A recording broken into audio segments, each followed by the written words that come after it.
देखिए, जो भी सरकार कर रही है अपने हिसाब से सरकार तो कर ही रही है, लेकिन जब आदमी की जड़ मजबूत हो जाती है ना, बरगद की एक जड़ है, अब जब बरगद का पेड़ इतना बड़ा हो गया और उसकी जड़ इतनी मजबूत हो गई तो उसको उखाड़ने में थोड़ा सा टाइम लगेगा, लेकिन अगर मजबूती के साथ और ईमानदारी के साथ अगर सरकार काम करेगी तो कुछ अगर रहेगी तो हो सकता है कुछ भला हिंदुओं का और हिंदुस्तान का हो जाए।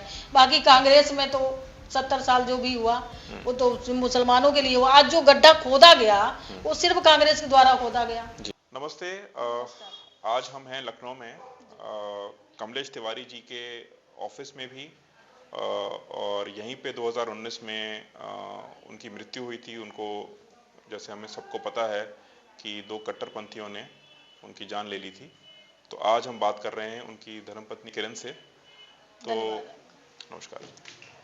तो किरण जी, ज़रा बताइए कि ये केस, अभी तो 5 साल हो गए हादसे को और 13 लोग इसमें अरेस्ट हुए थे।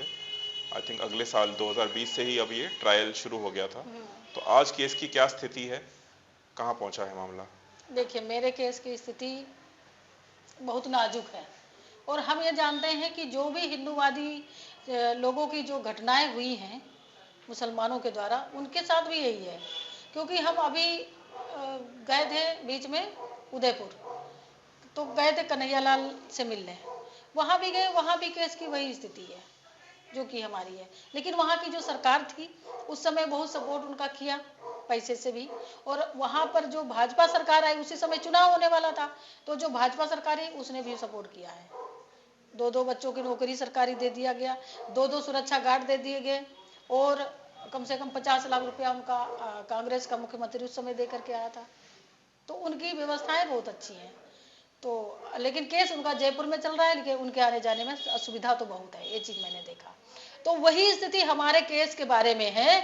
मैंने पूरी जीवन में मैंने कभी ऐसा नहीं देखा कि अभियुक्तों के कहने पे, मुलजिमों के कहने पे हमारा केस ट्रांसफ़र हो गया। मुझे जानकारी भी नहीं हुई। दिल्ली से सुप्रीम कोर्ट से ट्रांसफ़र हो गया। वो तो चाहते थे कि यूपी के बाहर सुनवाई होना चाहिए केस की। जज के माइंड में क्या आया तो उसने प्रयागराज में शिफ्ट कर दिया। उनके मन मुताबिक हुआ जो भी बात है, कि उन्होंने कहा कि दिल्ली में नहीं, वहाँ पे नहीं होना चाहिए, बाराबंकी में नहीं होना चाहिए, गोंडा में नहीं होना चाहिए, कानपुर नहीं होना चाहिए, प्रयागराज में होना चाहिए। तो वहाँ शिफ्ट किया। अब हम मतलब कानून को क्या कहें कि हमारी अब लाचारी की वजह से, कि मेरी व्यवस्थाएं नहीं सही है, तो व्यवस्था की वजह से हमारा केस एकदम जान लीजिए कि लापरवाही में पड़ा है। जितना भी हम देख पा रहे हैं उस हिसाब से हम लोग देखते हैं, क्योंकि हम जब भी जाते हैं प्रयागराज तो मेरे साथ में हमारा एक भतीजा मयंक पांडे वो भी जाता है, हमारे साथ में 200 सुरक्षा गार्ड है एक, जो भी वो जाते हैं, बाकी कोई नहीं जाता। हर आदमी को थोड़ा सा डर लगता, चाहे हमारी पार्टी का भी हो चाहे वो अन्य व्यक्ति हो, तो हर आदमी को डर लगता है कि वहाँ जाए कोई घटना ना हो जाए। लेकिन हम सब चीज़ नहीं डरते। तो ये चीज़ है, लापरवाही में हमारा केस पड़ा है। सरकारी वकील है मगर सरकारी वकील कोई भी पॉइंट उसमें नहीं रखता है। प्राइवेट वकील को हम किए हुए हैं तो वो उनको तो 5-10 हज़ार रुपया में तो उनका कोई भला ही नहीं है। मुँह खोल के 50,000 रुपया मांगते हैं एकदम। तो अभी प्रयागराज में डिस्ट्रिक्ट कोर्ट में अभी ट्रायल चल रहा है। डिस्ट्रिक्ट कोर्ट में भी अभी उसके जो है जो अन्य लोग हैं, क्योंकि हम लोग बयान पढ़ चुके हैं और कम से कम 120-130 लोगों के बयान पढ़ने थे उसमें। अच्छा जी। तो 40-45 लोगों के बयान तो पढ़ चुके हैं। अच्छा। लेकिन अभी भी उसमें बयान पढ़ ही रहे। तो अभी तक कितनी हेयरिंग हो चुकी होंगी, कुछ अंदाजा है आपको? कम से कम 45 लोगों के बयान हो गए हैं और अभी भी पढ़ रहे हैं। कुछ गुजरात के थे जहाँ से मिठाई का डिब्बा लिया गया और कहाँ मोबाइल लिया गया किस किस से, और हमारे पार्टी के जो वहाँ के प्रदेश अध्यक्ष थे उनके कई बयान हुए, और किसके द्वारा वो मिले, कैसे मिले, उसके सारे लोगों के बयान अभी मतलब पढ़ ही रहे हैं सब। तो जो अभियुक्त थे उनकी डिमांड थी कि प्रयागराज शिफ्ट किया जाए, और प्रयागराज तो जैसे यहाँ से 4 घंटे दूर पड़ता है, तो क्या वजह थी? आपको कुछ वजह पता लगी कि सुप्रीम कोर्ट ने, और मुझे लगता है ये जज संजय किशन कौल की बेंच थी जिसने ये डिसीजन लिया था, तो क्या रीजन था उसका? देखिए, रीजन उसमें ये था, अब जो व्यक्ति हमारे घर में, हमारे ऑफिस में आके हमारे पति का मर्डर करके गया, अगर वो ये कहता है कि मुझे लखनऊ में मुझे अपने जान का खतरा है, तो अब ये मतलब कि ये तो दुर्भाग्य की ही बात है ना, कि वो व्यक्ति के कहने पे। और दूसरी बात वहाँ पे ये है कि मुसलमानों के जो आतंकवादियों के केस जो मुसलमान वहाँ पे लड़ते हैं वकील, उनके पास पैसे कहाँ से आता है कि एक एक आदमी को एक एक हेयरिंग के कम से कम 20-20 हजार रुपया दिए जाते हैं, 50-50 हजार दिए जाते हैं, और हम अपने वकील को 5 हजार भी नहीं दे पाते हैं। इसलिए हमारा वकील वहाँ पे खड़े होकर के बहस नहीं करता, खड़ा नहीं होता।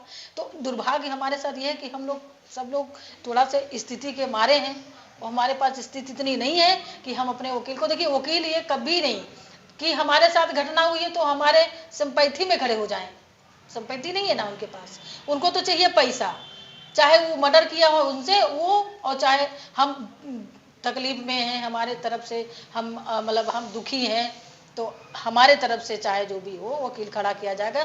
तो उनको पैसा चाहिए, तो हम पैसा नहीं दे पाते। सरकार वकील दिया भी है, सरकारी वकील खड़ा ही नहीं होता। तो वहां पर ऐसे भी हुआ, एक तो झा वकील वहां के थे जिस समय केस ट्रांसफर हुआ, और एक मीनाक्षी अरोड़ा, एक मानी जानी वकील वहां की है, वो दोनों लोग मिल करके मेरा केस यहाँ ट्रांसफर करवाया गया। ऑल इंडिया यूपी छोड़ के बाहर करवाना चाह रहे थे, लेकिन वहाँ के जज जो थे उन्होंने कहा कि नहीं, हम वहाँ नहीं करेंगे, प्रयागराज। तो आप सुप्रीम कोर्ट की बात कर रही हैं, जिन लॉयर्स ने करवाया था। एक महमूद पराचा भी आपने, मुझे लगता है वो भी इसमें, महमूद पराचा उनकी तरफ से वकील सुप्रीम कोर्ट में जो थे, हाँ उनकी तरफ से है, तो वो तो था ही था। बाकी भाई उनके पास जो भी मुसलमानों के संगठन चल रहे हैं वो भर भर के पैसा देते हैं। आपको लगता है इसमें कोई और संगठन, जैसे किसी का आपको नाम पता हो जो इसमें इनको सपोर्ट करने में या ऐसे बड़े वकील अरेंज कराने में इन्वॉल्व होंगे? हाँ बिल्कुल, जितने भी मुसलमानों के जितने भी संगठन बने हैं, एक उलेमा हिंद करके एक संगठन, जमाते उलेमा हिंद, हाँ वो तो पूरी तरीके से ने उसमें व्यवस्था कर रहा है। और जो भी हिंदुओं की इस तरीके से जो घटना करने वाले मुसलमान हैं उनकी सबका सपोर्ट करता है। इतना पैसा आखिर कहाँ से आता है? सरकार इस पे जांच करनी चाहिए ना। वो तो आतंकवादियों के भी कई केसों को, आतंकवादियों के केस ये लोग हो। आतंकवादियों के ही केस लड़ते हैं सब। इतना पैसा तुम्हारे पास संगठन ला करके आप लोगों को दे रहा है, इसे मजबूरी अपनी मजबूती वकील खड़े कर रहे हो। हम लोगों के पास, हमारे लोगों के संगठन नहीं है, मजबूर हैं लोग, इतना पैसा कहाँ को दे पाएगा? तो इसकी वजह से हमारा केस बहुत, जान लीजिए कि बिल्कुल अच्छा नहीं चल रहा है। तो अभी 150 आपने बताया कि टेस्टिमनी होनी है, उसमें से अभी 50 के आसपास हुई हैं। हाँ। तो इस स्पीड पे तो ये कई और कम से कम 3-4 साल और चलेगा इस केस की हेयरिंग, तो अभी मुझे ऐसा लग रहा है। हाँ बहुत लापरवाही से हो रही है। फास्ट ट्रैक में तो चल रहा है, मगर उस तरीके से फास्ट ट्रैक में नहीं चल रहा जिस तरीके से चलना चाहिए। 5 साल हो गया अभी उस पर कोई अच्छा कुछ हुआ नहीं। उसी तो ये अभी फास्ट ट्रैक कोर्ट में 5 साल हो गए हैं इस केस को लगभग। हाँ फास्ट ट्रैक में तो चला है, अभी हो गया है कम से कम 6 महीना। अच्छा। तब से चल रहा है, उससे पहले नहीं चल रहा था, उससे पहले ऐसे ही पड़ा हुआ था लोअर कोर्ट में। अच्छा, शिफ्ट हुआ फिर ये फास्ट ट्रैक में? हाँ फास्ट ट्रैक में शिफ्ट हुआ, क्योंकि हाई कोर्ट का, इलाहाबाद हाई कोर्ट का आदेश था। तो वहाँ पे आप लोगों ने याचिका डाली थी आपने? नहीं, मैंने याचिका नहीं डाली थी, क्योंकि यहाँ से जो लोग बंद थे लोग, वो हाई कोर्ट से जमानत करवा रहे थे। तो अब हाई कोर्ट का आदेश था कि ये जो जमानत करवा रहे हैं लोग, इसमें सुनवाई लोअर कोर्ट से क्यों नहीं हो रही। तब वहां से जब ऑर्डर हुआ है तब ये हमारा केस फास्ट ट्रैक में चला गया। उससे बाद जान लीजिए 6 महीना हुआ तो कम से कम 50 लोगों की। अच्छा, उसी अंतराल में अभी ये 50 लोगों की हेयरिंग हुई है, नहीं तो पहले कुछ चल ही नहीं रहा था एक तरह से। मैंने बहुत सारे वकील छाना, बहुत बार हम गए, कई लोगों से मिले, लेकिन वकील कोई 20,000, एक हेयरिंग पे 20,000 रुपया मांग रहे थे कि 20,000 रुपया आप मुझे भेजिए तो फिर हम उसको देखेंगे। और इसकी कितनी हेयरिंग होती होंगी? हर महीने एक हेयरिंग मान के चले हम, या उससे ज्यादा भी होती नहीं है? बहुत, एक हफ्ते में कम से कम 2 पड़ती है। 2 पड़ती है। अच्छा, और आपको सब में जाना होता है? मुझे तो, या आपके परिवार से किसी देखिए को? जाना तो मुझे है हर में, मगर हम थोड़ा से व्यवस्थित नहीं है, नहीं जा पाते हैं, आने जाने में असुविधा भी बहुत है। जी जी। तो अब एक हफ्ते में 2 बार हम नहीं जा पाते, हमारे जो वकील वहाँ के वही लोग देखते हैं अपना। अच्छा, तो थोड़ा केस के बारे में बताइए कि जो ये 13 इसमें अरेस्ट हुए हैं, उसमें किसका क्या रोल था? और एक ये भी हमने पढ़ा था कि जो मेन इसमें से एक एक्यूज था तनवीर हाशमी, वो अभी तक पकड़ा नहीं गया है। तो पकड़ा गया, वो शायद नेपाल भाग गया है। नेपाल भाग गया था। उस पर सरकार भी कुछ कर नहीं रही है, उसका कोई भी सरकार की तरफ से रिस्पांस नहीं आ रहा है कि उसका क्या हुआ, कहाँ गया। मेन तो वही था। अच्छा। बाकी एक कर्नाटका का था जो अभी भी उसका जमानत हो गई। उसका क्या हुआ कि 13 में से 5 की जमानत हुई है। 13 में से कम 7 लोगों की जमानत हुई, अभी 2-3 बाकी हैं बस। बाकी 2 जो मेन थे वो हैं और 2 और हैं। और इसमें 2 मौलाना भी इन्वॉल्व थे? मौलाना ही है सब। कैफी अली रिजवी और एक सब मोहसिन शेख। मुसलमान है, सब मुसलमान है। नहीं वो तो है, हाँ। हाँ, सारे मुसलमान, उसमें कोई हिंदू है ही नहीं, क्योंकि हिंदू का कोई काम ही नहीं था। तो उसमें क्या है कि सब अपना अपना जमानत करवा करके इस समय तो सब बाहर है। और जब कोर्ट डिसाइड करेगा, आदेश करेगा, तब उसकी बात अलग है कि उनको क्या सजा तो ये देता है। मौलाना किस संगठन से थे, जैसे किस इस्लाम के किस पंथ को मानने वाले थे? देवबंदी थे, तबलीगी थे? ये कुछ निकल के आई है बात? नहीं, ऐसा तो है, जब मैं मतलब मेरे संज्ञान में भी कुछ नहीं आया, क्योंकि पूरी फाइल मैंने अभी पूरी तरीके से मैंने अपनी फाइल नहीं देखा है, उसमें फाइल में ही है सब कुछ। तो ये जो प्लॉट था ये सूरत में रचा गया था और सूरत से हाँ, ये लड़के आए थे। सूरत के ही रहने वाले थे।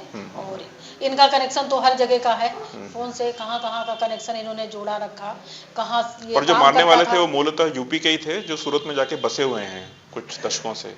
नहीं, वो परमानेंट तो सूरत के ही हैं, दो अच्छा। दो तो सूरत के ही हैं। वहीं पे किसी के ऑफिस में काम करते थे, जहाँ पे उसका मतलब कि अपना जो नेटवर्क ऑफिस होता है, वहाँ पे वो काम करता था, जो अशफाक मोइनुद्दीन है, वो काम करता था। तो वो जानता भी नहीं था कि मतलब ये लोग इतना मतलब साथी रहे, कुछ भी कर ले जाएंगे। और एक लड़का तो दुबई से आया था वापस। हाँ, बता वो तो रहे आते कि ही पूरे उसमें यूपी में, पूरी केस में ऑल इन्वॉल्व हो इंडिया में गया। उनका कनेक्शन था। और हर जगह पे जहाँ जहाँ वो गए, वहाँ वहाँ उन लोगों की मदद की गई, गाड़ी से या पैसे से, रहने से, हर चीज़ से मदद की गई उनको सबको। तो उनका अपना हौसला तो ही है कि हमारे लोग हैं, हमारा क्या हो सकता है, कुछ भी नहीं। इसीलिए तो ऐसे मर्डर हो रहे हैं, क्योंकि उनके पास वकील हैं, उनके पास पैसा है, उनके पास लोग हैं, सब कुछ है।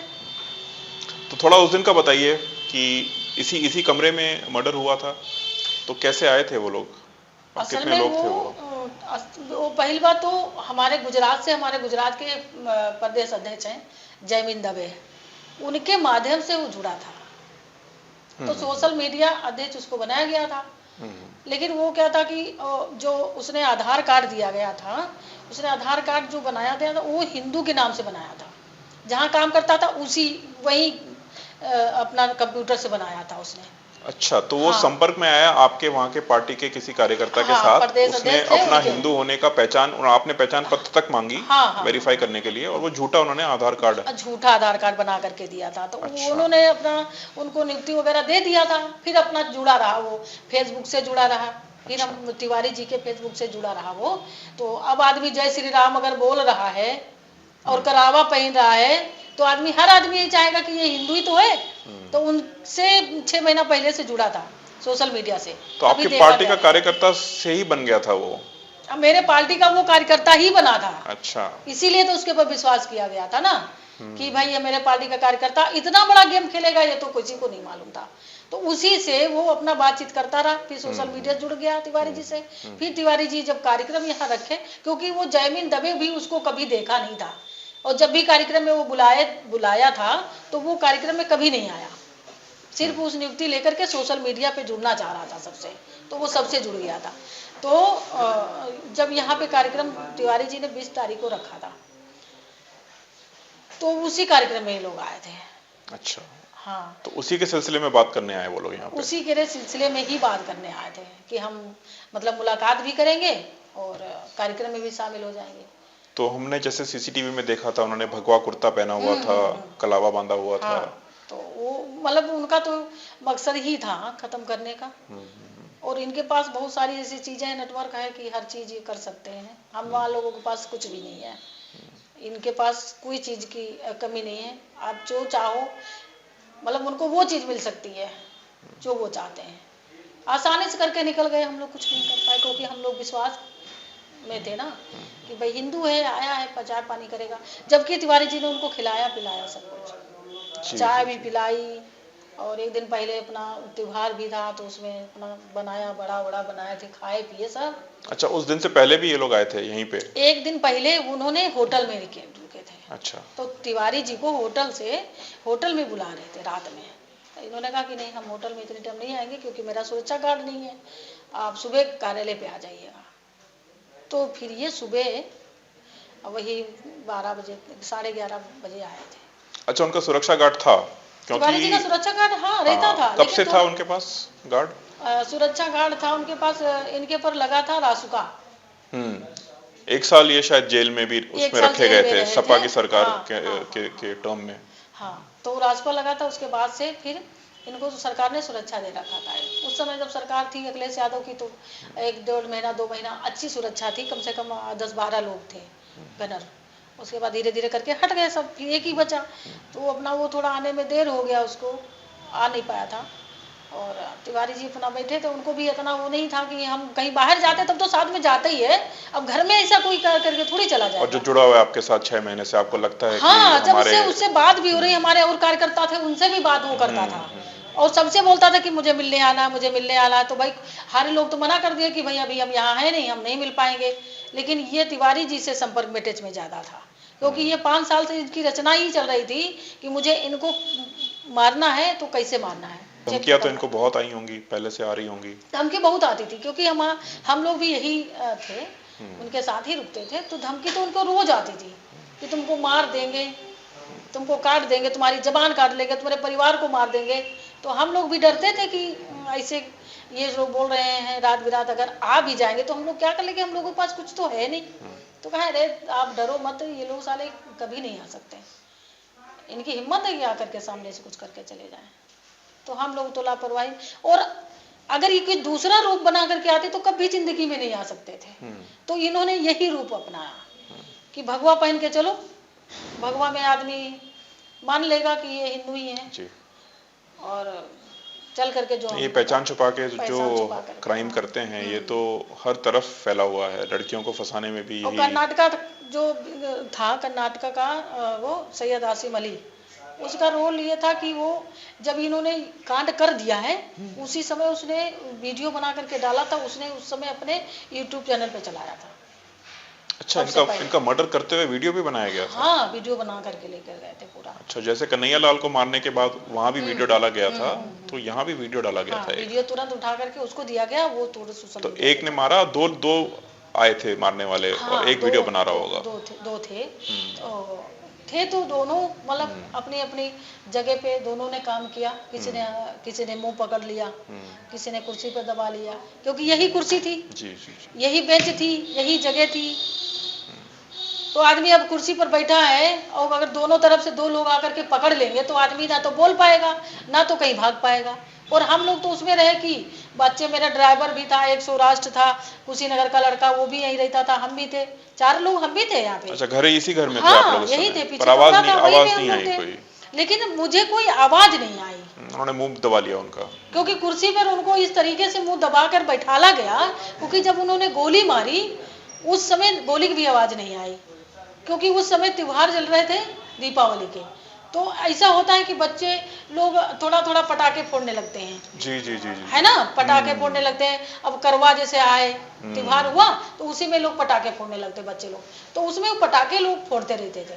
तो हम लोग सोचे कि चलो पटाखे फोड़ रहे हैं, मुझे मतलब ध्यान नहीं था ना सब, तो उसकी भी लेकिन गोली की आवाज भी बहुत तेज होती है, अगर उस तरीके से मारते तो आवाज आती, कोई आवाज ऐसी नहीं आई। तो जब इन्होंने गोली मारी है उस समय कुर्सी पर ही बैठे थे, और जब कुर्सी पर गोली मार दी तो फिर उनके हाथ पैर चलना बंद हो गया, क्योंकि अपना बचाव उन्होंने किया बहुत। लेकिन अब वो 2 थे, अकेले वो थे, अब बैठे थे, वो आदमी अचानक आकर के अगर दाब जब अचानक से कोई आप पे अटैक कर दे, जो आप और दिन सोचते का हैं कि माहौल आप था, 12 बजे का टाइम, 12:30 बजे का टाइम था, कोई ये भी नहीं था कि ये दरवाजा बंद था, वो दरवाजा बंद था, कुछ भी नहीं बंद था। मतलब इतनी हिम्मत कि आदमी आके वो करके चला भी गया, उसको कोई पकड़ भी नहीं पाया। तो अब यही है कि आदमी लापरवाही में, मतलब कि विश्वास पे विश्वासघात करना, इन लोगों का तो काम ही विश्वासघात करना। और उसके बाद आपको भी अभी धमकियां आई हैं कुछ? 2022 में एक लेटर आया था आपको? हाँ, लेटर मेरे पास आया था, तो उसी के कम से कम 6 महीने बाद, अच्छा, घटना के 6 महीने के बाद मुझे लेटर मिला था। बहुत सारा लेटर में लिखा था। मैंने कहा चलो, मेरा तो काम है पार्टी को चलाना, हम चलाएंगे, अपनी विचारधारा को थोड़ी ना बदलेंगे, तुमको जो करना कर देना, कोई दिक्कत नहीं। तो आपको अभी कैसा लगता है, आपकी सुरक्षा को लेके, आपके बच्चों की सुरक्षा को लेके? अब बच्चों की सुरक्षा है, गनर एक दिया गया है सरकार की तरफ से, 3 बच्चे, तीनों को एक गनर मिला हुआ है। अच्छा। और नीचे अपना जो भी है आवास की सुरक्षा रहती है, 3 4 लोग रहते हैं, तो यही सुरक्षा है। बाकी जिसको जो होना होता है देखिए हो जाता है, उस पर आदमी क्या कह सकता है। इनका तो काम ही है। देखो, जो आदमी जो है एक हिंदूवादी अगर झंडा लेकर के चलेगा ना तो उसको खतरा ही है जी। लेकिन हम लोग अपना विचारधारा के हिसाब से चलते हैं, मुझे डर नहीं है कोई चीज़ का। तो कमलेश जी के बाद अभी ऐसी और कई घटनाएं हुई हैं। अभी आप बात कर रही थी कन्हैया लाल की, उमेश कोले जो महाराष्ट्र से थे, फिर एक किशन भारवाड़ गुजरात से। उसका मर्डर तो दबा ही दिया गया था, उसको तो पता ही नहीं चल पाया था। वो तो कन्हैया लाल मरे उसके बाद पता चला कि उसका जी भी जी हत्या जी हो जी गया। शुरू में बताया था जैसे चोरी की वारदात हाँ, है। और हाँ, उसका तो दोस्त था काफी दिन का, उसका मेडिकल था शायद, मेडिकल पर बैठा था, वो उसको वहीं मार केमिस्ट दिया। थे और उनका दोस्त वेटरनरी जो जानवरों के डॉक्टर होता है शायद वो था। तो वहां तो तबलीगी जमात का नाम निकल के आया था। हाँ, हाँ, ये लोग यही करते हैं। देखिए, मुसलमानों के संगठन जितने भी हैं वो सिर्फ इसी काम पे लगे हैं कि जो भी हत्या करके आएगा उसके खाने पीने रहने का और कोर्ट का खर्चा, वकील का खर्चा सब ये लोग उठाते हैं। तो इस पे हम ये कहते हैं, अभी भी कोर्ट का कोई आदेश आया था, लोअर कोर्ट का जज ने आदेश दिया था कि भाई जिसका घर के आदमी खत्म हुआ गया, मर गया, जिसको मार दिया गया, वो व्यक्ति इतना लाचार है कि अपना एक वकील खड़ा नहीं कर पा रहा है और ये 10-10 वकील खड़ करके 20-20 हजार रुपए देते, आखिर इनके पास पैसा कहाँ से आता है? इसकी जांच करवाई जाए सरकार द्वारा।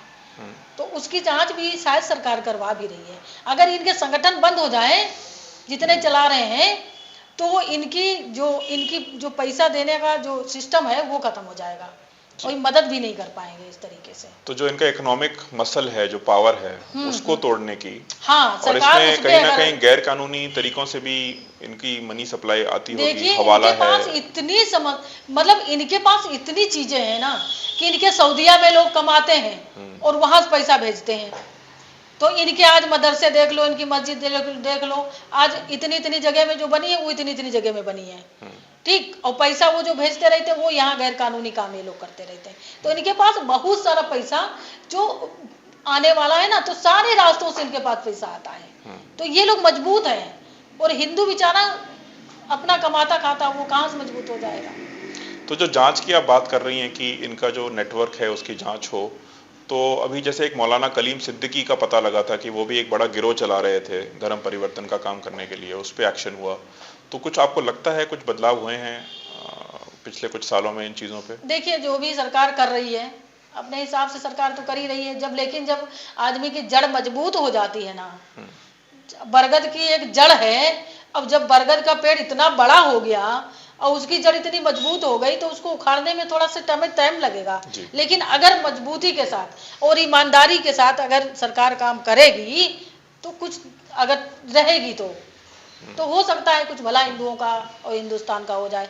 बाकी कांग्रेस में तो 70 साल जो भी हुआ वो तो मुसलमानों के लिए हुआ। आज जो गड्ढा खोदा गया वो सिर्फ कांग्रेस के द्वारा खोदा गया, चाहे वो राजीव गांधी हो, चाहे वो इंदिरा गांधी हो, चाहे वो नेहरू हो, चाहे महात्मा गांधी हो, उनकी तो पूरा परिवार की लीला ही वैसी थी। एक तरह से जैसे मुसलमान समाज को भी कट्टरपंथियों के हाथ में थमा दिया गया, जो उनकी सबसे कट्टरपंथी संगठन हैं उनको उनका रिप्रेजेंटेटिव बना दिया गया।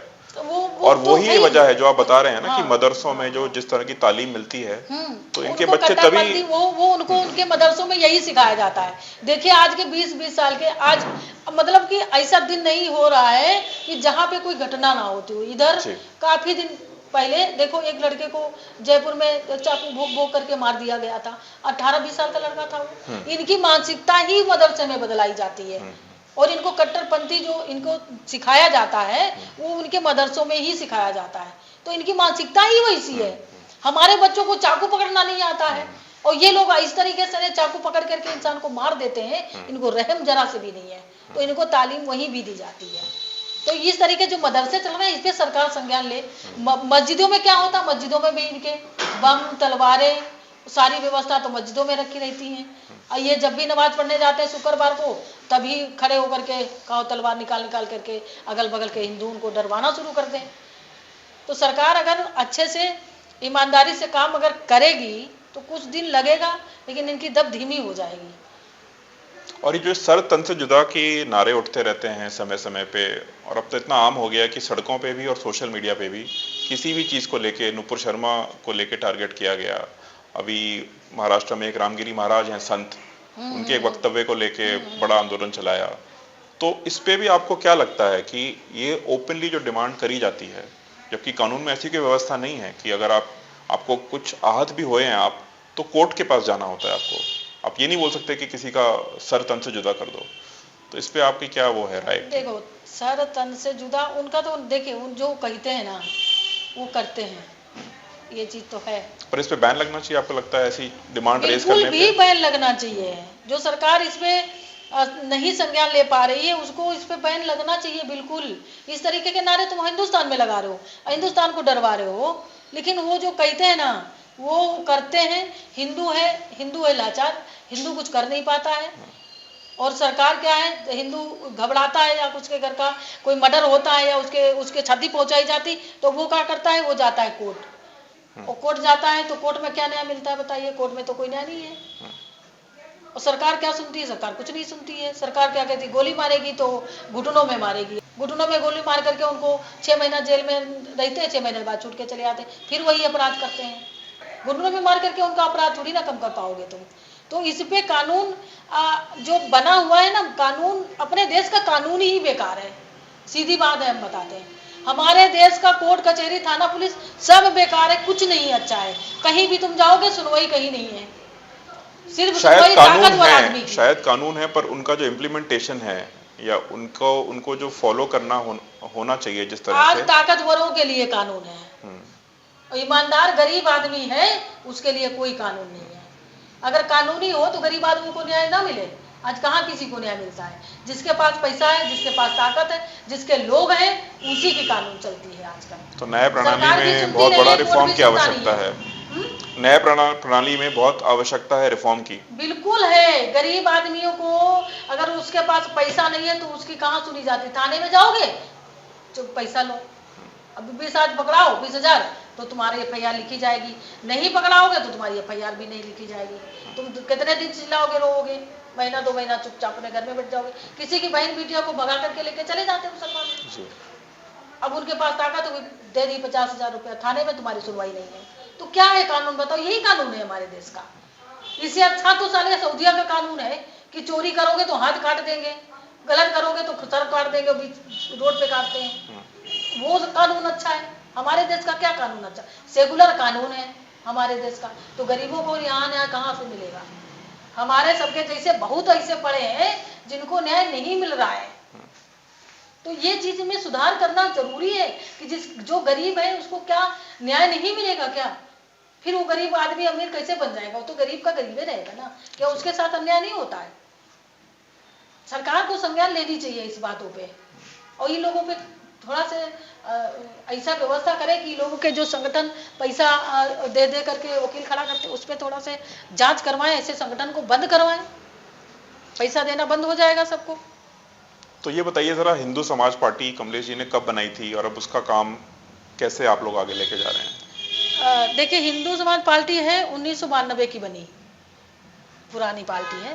तो जो लोगों ने स्थापित किया वो लोगों ने खत्म हो गए। अच्छा। तो इसको कोई जानता नहीं था। तिवारी जी को अपना कहीं से कागज मिले, उन्होंने कहीं खोज की, तब इसको मतलब अपना ओपन किया, चलाया। और उससे पहले जब इनके ऊपर राजस्व लगा था उससे पहले ये हिंदू महासभा में काम करते थे तिवारी जी। उसके बाद जब ये राजस्व से वापस छूट के आए तब ये हिंदू समाज पार्टी को चलाना शुरू किया। तो 2-3 साल ही हुए थे इसी पे काम करते करते। 19 में घटना ही हो गई, 2 साल इनको मिला था काम करने का, तो तब से चल रही है पार्टी। तो आपका मेन मुद्दे क्या हैं? किन विषयों पे आप काम करते हैं समाज के अंदर? देखिए, मेरे मेन मुद्दे तो मतलब कि हम लोग तो यही चाहते हैं कि भाई देखो, गरीब आदमी हिंदू है उसकी मदद करो, और हिंदुओं के साथ जो अन्याय हो रहा है ये अन्याय ना हो। और जो सरकार, जैसे सरकार है बहुत सारे मुद्दे निकालती है लेकिन पूरे करती नहीं है। आज के दिल्ली का देखो मैनिफेस्टो क्या चल रहा है, लेकिन यूपी में कुछ नहीं है। वहाँ पर तुम झुंझुना पकड़ाने के लिए बैठ गए। अब अपनी सरकार बना ली है, पता नहीं 2500 रुपया महिलाओं को देना है, तो साधुओं को देना है, तो क्या क्या देना है। तो वहाँ पे जो वो तो आप सही कह रहे हैं। दिल्ली के इलेक्शन में भी जो दिल्ली में दंगे हुए थे, जो हिंदू विरोधी दंगे हुए थे, वो भी एक बड़ा मुद्दा नहीं बना था। तो कहीं ना कहीं समाज भी इसके लिए जिम्मेदार है कि हिंदू जब 4 साल पहले हुए दंगे को ही इतने लोग भूल जाते हैं, तब वही तो हिंदू या दिल्ली के एक हिस्से में रहने वाला हिंदू, उसको शायद पता भी नहीं है कि वहाँ उत्तर पूर्वी दिल्ली में क्या हुआ था, क्या हो रहा। नहीं नहीं, इसी तो इसको कैसे सॉल्व करा जाए? हिंदू देखो, हिंदू एक बात आपको बता दें, हिंदू अगर न्याय मांग मतलब न्याय चाहता है तो खुद लड़ना सीखे, खुद लड़ना सीखे। तलवार अगर जब तक वो नहीं उठाएगा तब तक न्याय नहीं मिलेगा। तुम कानून सहारे बैठे रहो, सरकार सहारे बैठे रहो, तुम्हारी सरकार तो भाई तुम्हारे ऊपर अगर कोई आपदा आती तो सबसे पहले तलवार तुमको उठानी है ना। कमी है हिंदुओं में ना, इसलिए तो कट रहे हैं। अगर तुम ये जब तक आप पे खुद पे नहीं आती तब तक वो जागते आदमी ये सोचता है ना, अरे भाई उनके घर में हो रहा है तो वो जाने, हमसे क्या मतलब, हम कौन थाना पुलिस में क्यों जाएंगे। लेकिन मुसलमानों में नहीं है। जिस मोहल्ले में मुसलमानों को कोई टच करेगा ना, और 2-3 बकरी अगर हिंदू की हैं तो वो मुसलमान वहां रहना नहीं देंगे, हिंदू को वहां से भगा देते हैं। रोज घटनाएं ऐसी आती हैं।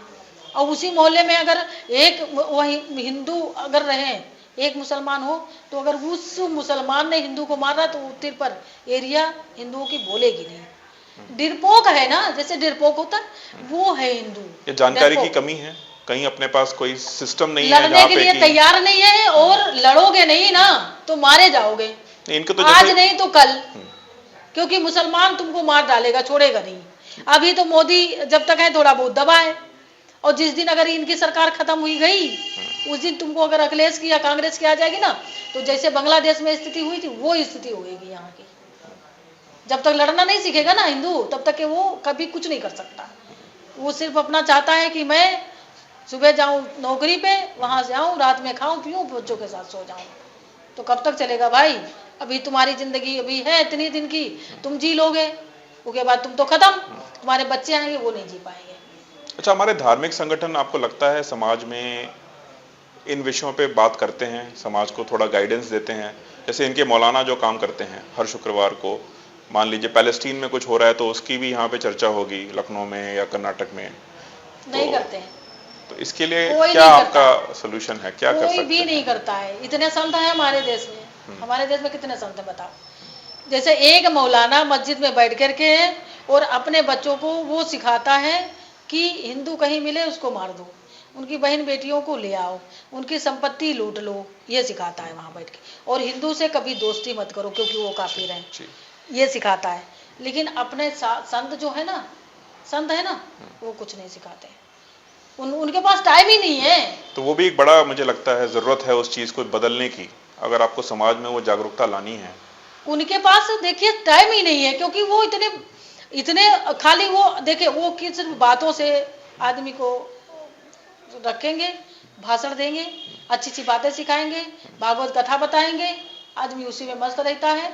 लेकिन अगर तुम ये सिखाओ, अब सिखाओगे वो भी आवश्यक है, पर उसके साथ साथ और चीजें भी बताना आवश्यक है। धार्मिक जरूरी है बताना, लेकिन जरूरी नहीं है कि तुम सिर्फ किताबों से बैठ करके सामाजिक और राजनीतिक जो असलियत है वो भी है, लड़ना भी है। अगर तुम श्री कृष्ण की बात करते हो तो श्री कृष्ण ने ये नहीं बताया कि तुम सिर्फ माला ही जपो। भाई जरूरत पड़े तो तुम माला उठाओ, अपनी सुरक्षा कैसे करोगे? जब युद्ध करना है तो करना है। भाई युद्ध नहीं करोगे ना तो पराजित हो जाओगे, पराजित हो जाओगे तो मारे जाओगे। तो ये चीज है। हमारे देश में जितने संगठन बने हैं, जितनी पार्टियां बनी हैं, जितने संत समाज हैं, वो अपने देश के लिए फिलहाल तो उतना कुछ काम नहीं करते। मेरा तो संतुष्टि नहीं है। सबका दायित्व हर आदमी देखो, हर आदमी संगठन बना करके चला रहा है, हिंदूवादी संगठन हर आदमी चला रहा है। तो बस वो करता क्या है कि छोटा छोटा अपना काम ऐसा करता रहता कि मेरी मतलब समाज के अंदर मुझे इतना देखा जाए, सरकार में मुझे, सरकार के नजर में हम उतना आ जाएं कि सरकार मुझे कम से कम एक सीट दे दे और हम उस सीट से जीत जाएंगे। अब बस मेरा पूरी जिंदगी चलती रहेगी, बाकी कुछ नहीं उसका काम है। और हम अपने पार्टी के अध्यक्ष बन के बैठे, लोग आए हमसे मिले, और मेरा उनका बस यही काम है। हमारे बीच में यही समस्या है और कोई समस्या नहीं। हमारे देश में अपने लोग खड़े ही नहीं किसी के साथ में, वो अपनी देखते, वो अपनी देखते, वो अपनी अपना राग अपनी रपड़ी बजाते रहते हैं। किसी का कोई साथ देता कुछ नहीं करता है। हम अपने घर में भूखन मरते रहेंगे लेकिन कोई सुनेगा नहीं। खाली बस यही है कि मुसलमान आज नहीं तो कल होगा, हमारा देश गुलाम होगा, देख लेना आप। अब मेरी जिंदगी में नहीं होगा तो हमारे बच्चे हैं, अभी इनके राज्य में भी नहीं होगा तो इनके बच्चे होंगे तब वो देखेंगे। लेकिन जो स्थिति चल रही है, इस स्थिति को देखते हुए ना कि हमारा आगे की जो हमारे बच्चों की भविष्य है ना वो खतरे में। तो जो समाज आपको लगता है मुगलों के समय में भी लड़ा, कभी झुका नहीं, लड़ता रहा, वो आज प्रजातंत्र के समय में थोड़ा निर्बल पड़ गया है। देखिए वो समय दूसरा था जिस समय मुगलों से लड़ाई हुई है, और अंग्रेजों से लड़ाई होकर के अंग्रेजों को भगाया गया, मुगलों के लड़ाई होकर के मुगलों को भगाया गया, वो समय दूसरा था। लेकिन आज नहीं है। आज 10 आदमी उस जगह से निकलता है और एक लड़की को एक मुसलमान मार देता है, पत्थर मार मार के मार देता है, चाकू भोंक भोंक के मार देता, और वो जनता चलती रहती है। क्या उसको मतलब उसको पकड़ने के लिए तुम्हारे पास इतनी ताकत है? इतने तुम डरपोक हो गए कि एक लड़की को मार दिया जा रहा है मार मार के, और वो रास्ते सब चल रहे हैं और सब देख भी रहे हैं, लेकिन वहां पर कोई ऊफ नहीं करता, उसको पकड़ता नहीं। अरे 4 आदमी तुम जुट करके उसको मार देते तो वो लड़की नहीं बच जाती? इतना मतलब कि उनके अंदर ताकत नहीं है कि मुसलमानों का बताओ इस तरीके से सामना करें। तो आज वो लड़की मार दिया गया, तुम्हारे घर की लड़की होगी, तुम्हारे घर की भी लड़की मारी जाएगी। इन आदमियों के दिमाग में जो भावना है ना, उसको कहाँ तक निकालोगे? हम लोग हैं 10-20 आदमी, वही चिल्लाते रहते हैं। और भी संगठन छोटे छोटे जो हैं, कम से कम जो कट्टरवाद है वो भी चिल्लाते, लेकिन तुम खुद लड़ना सीखो। हम कहते जिस मोहल्ले में एक मुसलमान का एक हिंदू है, 4 हिंदू हैं, हम कहते 4 घर हैं, ठीक है, तुमको मरना आज भी है, भाग के कहाँ जाओगे? कहाँ भागोगे? बिहार में अगर तुम्हारे पास कोई तुमको परेशान कर रहा तो तुम सरकार करती नहीं है, सरकार करती नहीं, सरकार कुछ नहीं करती है, सरकार कुछ करेगी भी नहीं। भाई तुम ये कहो, ये जानो कि मुझे अगर मरना है तो मुझे मार के ही मरना है। पलायन तो भी आजकल हर शहर में, हर बड़े शहर में, हर क्षेत्र में हो रहा है। और अब तो ईसाई मिशनरियों का भी जो प्रकोप है, जो चंगुल चल रहा है, मेरे पास लखनऊ में जगह जगह पे वो भी खबरें आती हमारे पास। क्योंकि देखिए जितने भी ईसाई कॉलेज हैं वहाँ इंग्लिश पढ़ाई जाती है पूरी टोटल, और हिंदू आजकल क्या सोचता है कि मेरे बच्चे पूरी इंग्लिश मीडियम से पढ़ाई करें, और उनको अगर हमारे समझ नहीं आए अपने कॉलेज तो जाकर के उसमें भर्ती करवा दिए, उसमें चला गया, वो सिखाते यही कन्वर्ट करने का काम करते, और वहाँ पे क्या होता है, कन्वर्ट करा जाता है। तो ईसाई भी वही करते हैं शालीनता से, क्योंकि वो मारते नहीं हैं, लेकिन वो शालीनता से कन्वर्ट करवाते हैं, और मुसलमान तलवार की नोक पर करवाते हैं। तो ऐसे मुद्दे भी आपके पास आते हैं? बहुत मुद्दे कन्वर्जन के, लव जिहाद के भी आते का मुद्दा है, बहुत बड़े मुद्दे पैमाने पे उसने कर रखा है, लेकिन वहाँ पे ना कमिश्नर सुन रहा है, ना थाना इंचार्ज सुन रहा है, उसके जबकि उसके परिवार को प्रताड़ित किया जा रहा है, उसको जेल 2 बार भेजा गया, जो प्रताड़ित है उसको जेल भेजा गया है। कानपुर में बता रहे हैं? कानपुर में है, शुक्ला है, उसके लड़के को यही कर रहे थे, कन्वर्ट कर रहे थे। उसको पता चला तो बहुत प्रयास किया, लेकिन वहाँ का जितना प्रशासन है सब उसके मतलब उसको तो पैसा जाता होगा, तो वो उसके दबाव के नीचे है, और वो शुक्ला को जो लड़का है उसको दबा के रखा हुआ है, उसकी कहीं सुनवाई नहीं है। मेरे पास 2-3 बार आया। अब क्या करें, हम लोग मजबूर हैं, हम लोग भी इतना नहीं कर सकते। नहीं जी, लड़ाई तो से मजबूर हर लोकेलिटी में। क्या है, हिंदू खड़ा नहीं होता अपने पास। अगर हम एक कभी प्रदर्शन करने के लिए प्रयास करते हैं कि भाई किसी के मुद्दे पर प्रदर्शन करना, खड़ा नहीं होता है आदमी, 20 आदमी 50 आदमी ऐसे आता, क्या करोगे? मानसिकता नहीं बदल पाओगे हिंदुओं की। कमलेश तिवारी हत्याकांड मामला कोई साधारण क्राइम नहीं है, यह एक बहुत ही सीरियस क्राइम है, जिसको लीगल पार्लेंस में हमें रेयरेस्ट ऑफ द रेयर का दर्जा देना चाहिए था। बट अनफॉर्चुनेटली, दुर्भाग्यवश, इंडियन क्रिमिनल जस्टिस सिस्टम ने उसे इतना सीरियसली नहीं लिया। वैसे तो इस्लामिक चरमपंथियों के हाथों हिंदुओं की हत्या बहुत वर्षों से हो रही है। 100 साल पहले हमने स्वामी श्रद्धानंद जी का मर्डर देखा, उसके बाद महर्षि राजपाल, और उसी श्रृंखला में ऐसे क्राइम्स को हम देख सकते हैं। परंतु मौजूदा दौर में जिस तरह से इस मुद्दे पे मोबिलाइजेशन हुआ, जगह जगह पे हिंसक प्रदर्शन हुए, यूपी असेंबली में 2016 में कांग्रेस और बसपा के विधायकों ने कमलेश तिवारी को फांसी दो ऐसे उन्होंने बैनर डिस्प्ले किए। वेस्ट बंगाल के मालदा में तो पुलिस और बीएसएफ पर भी हमला हुआ।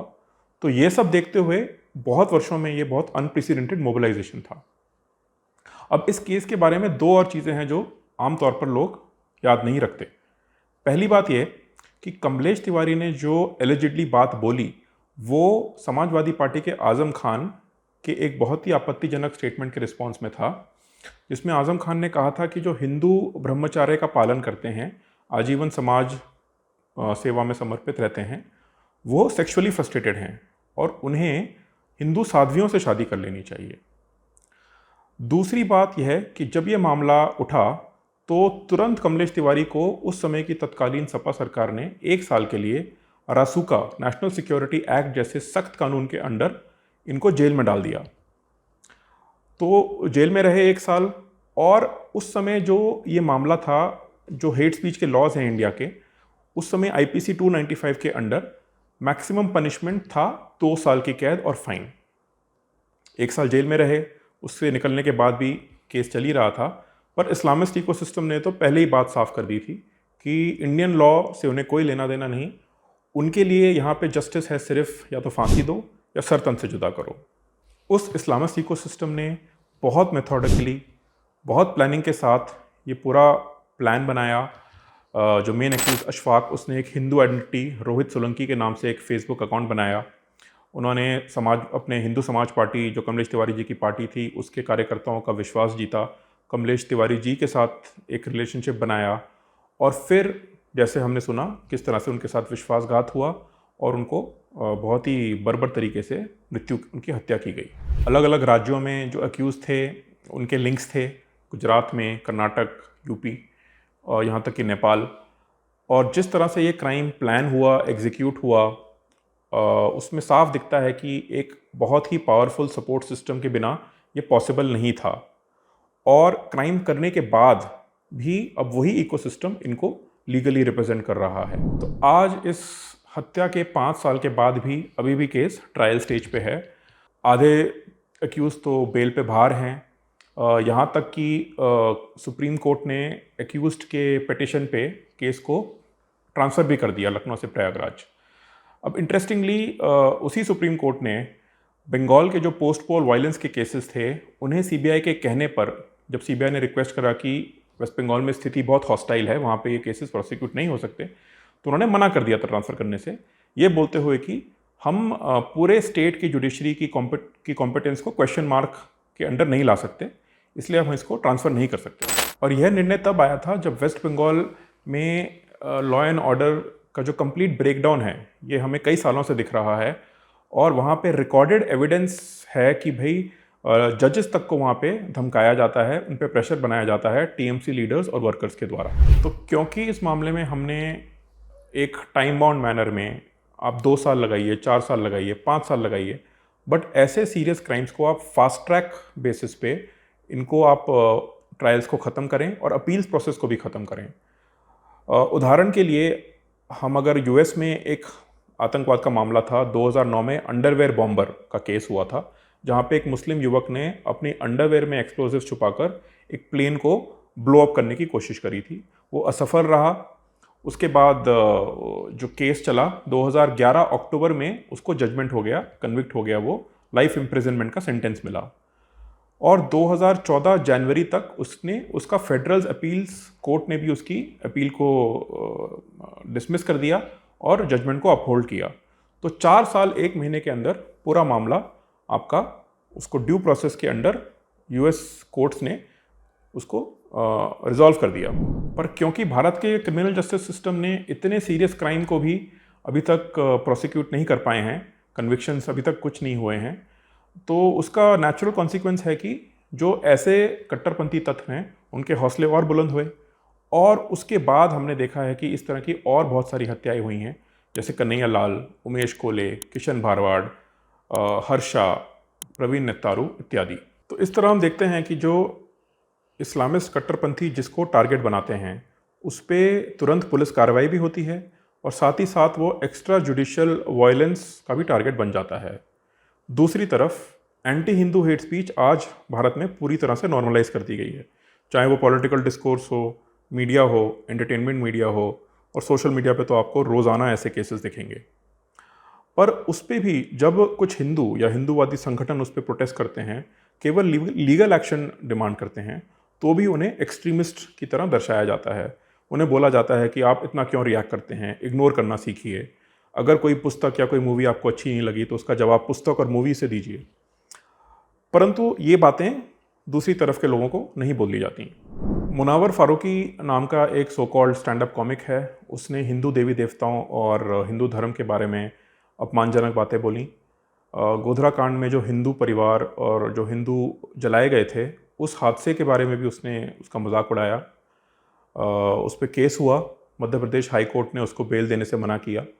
उसके तुरंत बाद उसको सुप्रीम कोर्ट जज नरीमन के द्वारा बेल मिलती है।